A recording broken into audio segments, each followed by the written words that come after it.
దక్షిణాది ఉద్యమాన్ని పెద్ద ఎత్తున నిర్వహిస్తూ ముందుకు అనేక ఉద్యమాలు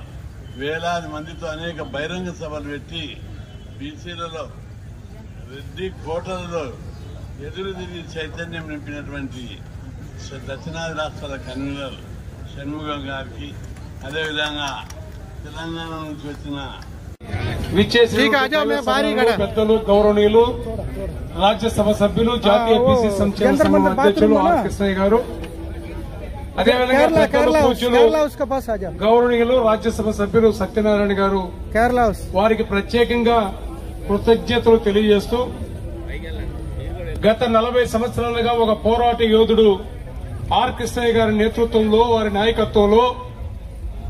అనేక పోరాటాలు చేసినటువంటి ఫలితంగా ఈరోజు ఉమ్మడి ఆంధ్ర రాష్ట్రం, ఈరోజు ఆంధ్రప్రదేశ్లో గాని తెలంగాణలో గాని వెనుకబడిన వర్గాలకు సంక్షేమ అభివృద్ధి కార్యక్రమాలు ప్రభుత్వాల పరంగా ఏదైనా చేస్తుందంటే అది కేవలం ఆర్ కృష్ణయ్య గారి యొక్క కృషి, వారి నాయకత్వం అని సగౌరవంగా చెప్పుకోవాల్సిన పరిస్థితి మనకందరికీ ఉంది. అయితే 40 సంవత్సరాలుగా వారితో కలిసి మేమందరూ కూడా పనిచేస్తూ అనేక పోరాటాలు చేసినప్పటికీ కేంద్ర రాష్ట్ర ప్రభుత్వాలపైన ఒత్తిడి తీసుకొచ్చినప్పటికీ తీరనటువంటి సమస్య కాశ్మీర్ నుండి కన్యాకుమారి వరకు 56 నుండి 60% ఉన్నటువంటి బీసీ వర్గాలకు చట్టసభల్లో రాజకీయ రిజర్వేషన్ కల్పించాలని, అదేవిధంగా మహిళా రిజర్వేషన్ బిల్లులో బీసీ మహిళలకు రిజర్వేషన్ కల్పించడానికి కానీ ఈరోజు భారతదేశం మొత్తం కూడా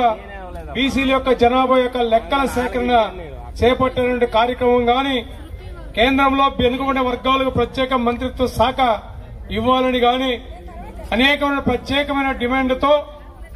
ఈరోజు ఆంధ్రప్రదేశ్ బీసీ సంక్షేమ శాఖ ఆధ్వర్యంలో ఈరోజు జంతర్ మంతర్ కార్యక్రమంలో ఒక పెద్ద ఎత్తున ఒక ధర్నా కార్యక్రమం, రేపటి రోజున